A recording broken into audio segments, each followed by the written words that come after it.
winter sleep, spring new life, summer thrive.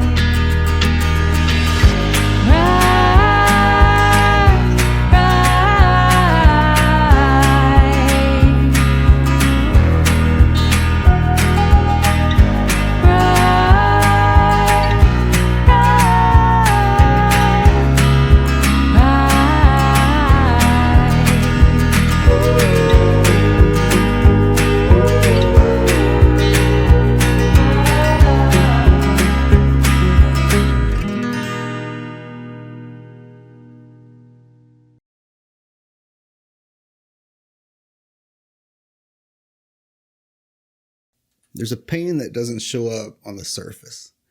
You can walk through life appearing whole, even while something vital inside you has just gone quiet.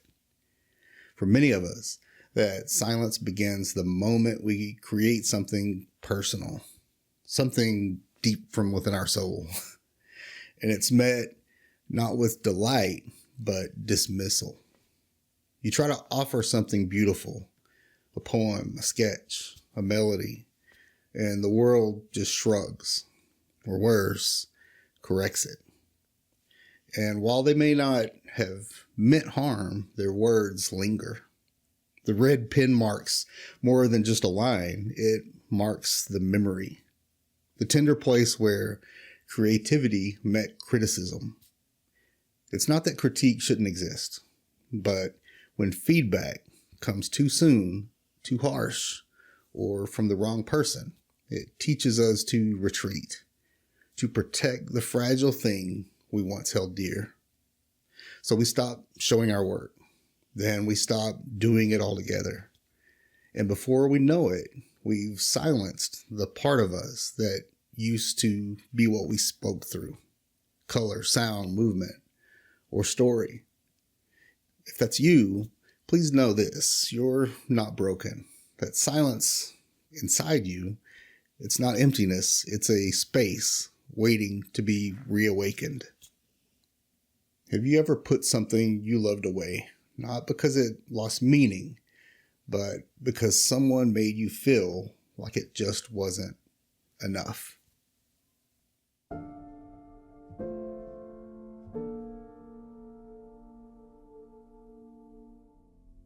It's strange, isn't it? How something as life-giving as creativity can be the source of so much quiet pain. When we make something from within, it carries our fingerprints, our memories, our longings. It becomes more than just paper and ink. It becomes personal. But unfortunately, not everyone sees that. Sometimes what was meant to be encouragement becomes correction. What was offered in joy is met with critique. And over time, those moments don't just stay in the past. They begin to build walls around our hearts, around our voice. It starts small. We hesitate to share. Then we start to hesitate to try. Then the tools stay in the drawers. The sketchbook gathers dust. The piano remains untouched. And slowly, we begin to believe the lie that we've moved on, when really, we've just gone quiet. When someone crosses the boundary of our creative space without care, it leaves a mark. They may not realize it.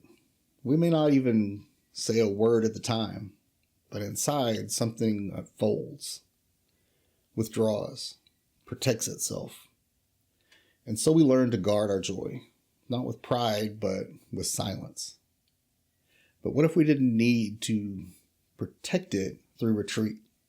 What if reclaiming our creative space wasn't about pushing people out, but about gently returning to what once gave us life? Boundaries in this sense are not barriers, they're invitations.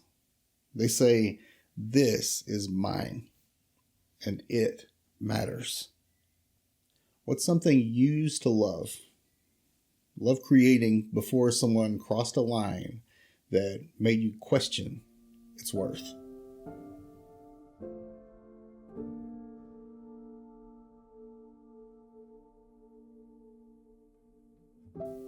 Katie was 13 when she first drew the wolf. There was no assignment, no teacher watching, no prize to win. Just a quiet afternoon and a sketchbook. She had always loved wolves, how they moved with a mix of strength and grace, never needing to explain their presence. She drew him tall, with careful lines and gentle shading. A charcoal gray coat, eyes filled with both caution and kindness. She called him Hollow. He began appearing everywhere, on scraps of paper, the margins of homework, even grocery receipts. Hollow wasn't just a drawing. He was an extension of her voice, a friend in moments when the world felt too loud. Well, one day, Katie brought her sketchbook to a friend's house. Lila was always confident, smart, quick, and full of opinions. Katie admired her and wanted her to share something that she was proud of. Lila took the book, flipped through the pages, and paused on the wolf. "Well, that's cute," she said. Then without hesitation, without thinking maybe, she grabbed a red pen and circled paws. "Proportions are off a little. Maybe a B-." The room stayed quiet. Katie smiled politely, said nothing. But that night, she went home and packed up her sketchbook. Every drawing, every pencil. She folded Hollow into silence. Well, years passed. Katie became a teacher, a mother, a listener. She gave generously to everyone around her. But part of her that once felt brave enough to draw stayed hidden. Well, on her 63rd birthday, her daughter came and gave her a new sketchbook. "I thought you might like to try again," she said. At first, it just sat untouched. Weeks passed. Then, early one morning, before the house stirred, Katie sat down, pulled up the sketchbook, and opened the cover, and picked up her pencil. Her hand trembled a little bit, but something deeper started to remember. A line curved into a snout. Eyes emerged, gentle, wild. The silhouette of a tail. Before she could stop herself, Hollow was back. She stared at him for a long time and whispered, "You waited for me." In the stillness, she felt something shift. She hadn't just drawn a wolf. She had drawn her voice returning. There's something in your life, like Hollow, that once helped you feel whole, but maybe disappeared after someone else's opinion crossed an unintentional boundary.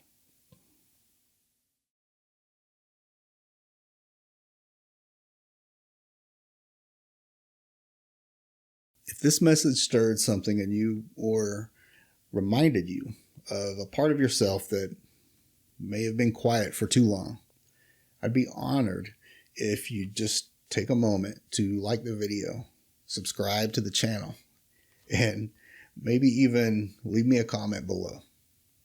Not because numbers matter most to me, but because it helps this kind of slow, thoughtful content reach people who may need it. Your support, it doesn't just help the channel. It helps build a space where creativity, faith, and healing don't have to shout to be heard. And if something in the story resonated with your own, I'd love to hear about that. Even just a short little comment. It may help someone else feel a little bit less alone. This video and others like it are made possible by those who believe in gentle voices and meaningful reflections. So if you'd like to go one step further and support what I'm doing, I do have my first book available for sale now. It's in the link below. Every purchase truly does help the channel. But if that's not something you can do or want to do, know that your being here is plenty for me.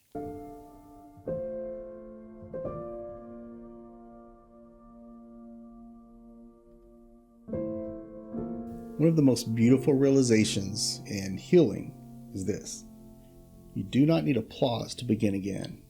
You do not need validation to return to what once gave your heart color and your mind peace. Somewhere along the way, many of us began to believe that creativity only counted if it was productive, if it could be published, performed, or praised. But the truest creative acts, well, they happen in secret, in the quiet, in the moments no one else sees. The power of reclaiming your creativity lies in the hidden places.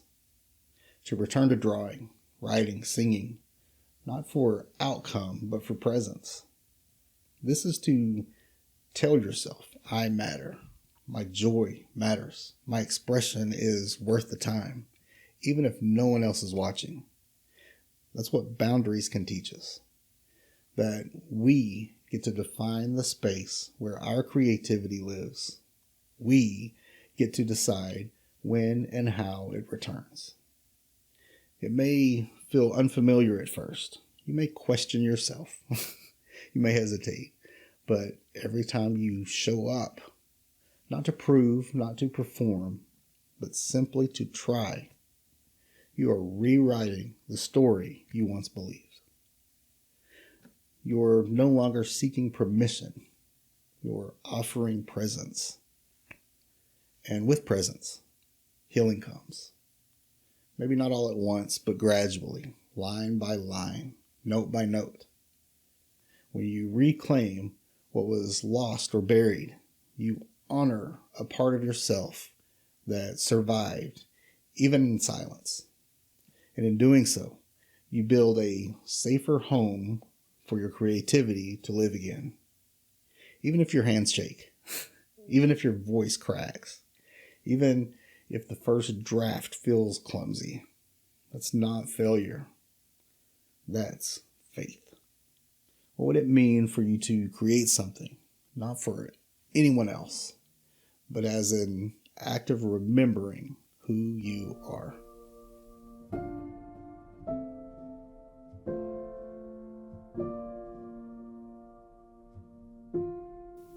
There's a particular kind of courage that doesn't get talked about enough. It isn't loud. It doesn't stand on a stage or shout to be heard. It's quiet, sometimes trembling, often unseen. It's the courage to begin again, to pick up something you once loved, something you once believed in, something that brought you life before criticism, before the silence, before the fear of getting it wrong. This kind of boldness doesn't come from confidence. It comes from care. It grows when you decide your healing matters more than your pride. When your desire to feel alive outweighs your fear of being misunderstood. And it doesn't always feel like bravery. Sometimes it feels like sitting in front of a blank page for 15 minutes, unsure where to begin. Sometimes it's walking into an art store and picking up the pencils you once abandoned. Sometimes it's humming a melody under your breath that maybe you haven't heard in years. But every one of those moments is sacred. You don't have to be fully healed to begin again. In fact, the act of returning can be the beginning of healing. You are not the same person you were when you walked away. You've grown. You've endured. And now you can return. Not with fear, but with gentleness. Boundaries help you do that. They don't say, I must hide my work forever. They say, I will protect the parts of me that are still learning how to speak again. You're not being selfish by returning to your art. You're being faithful to the parts of you that still hope. You're not behind. You're not broken. You're becoming. You're re-entering the conversation between your soul and your voice. And it's okay if it takes time. Every step back into creativity, however small, is a declaration. I'm still here. What's one act of gentle courage you could take today to begin again? Without pressure, just presence.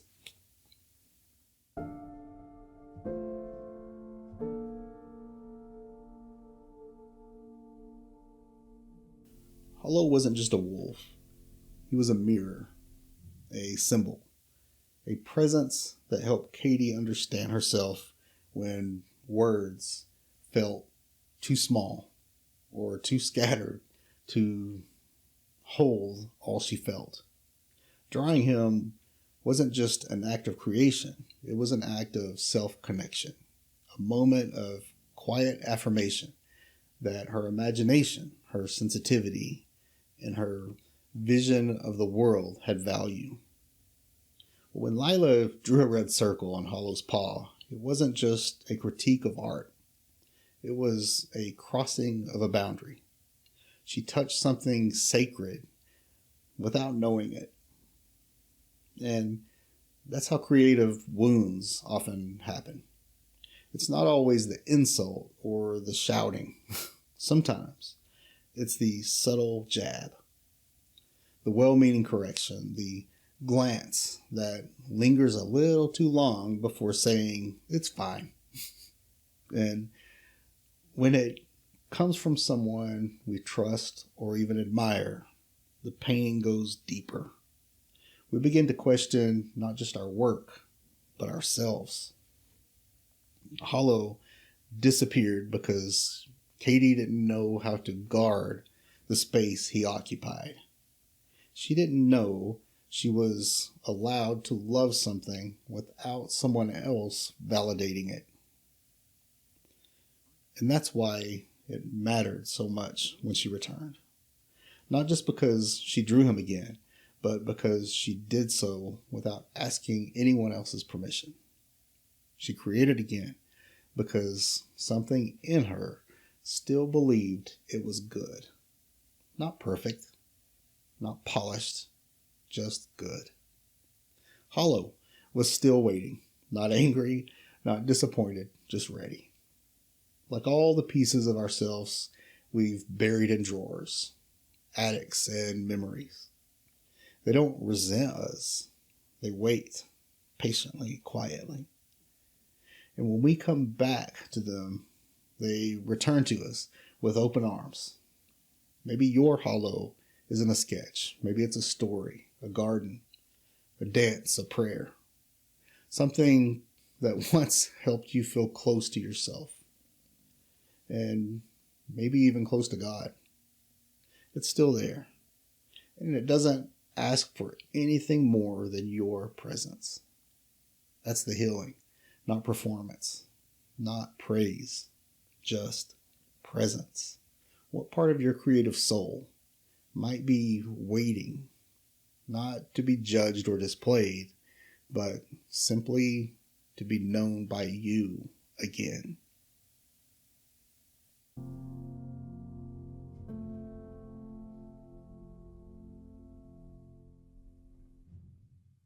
If you stayed with me to this point, thank you. Thank you for holding space for your own heart, for listening, not just to a story, but to what stirred within you as you listened.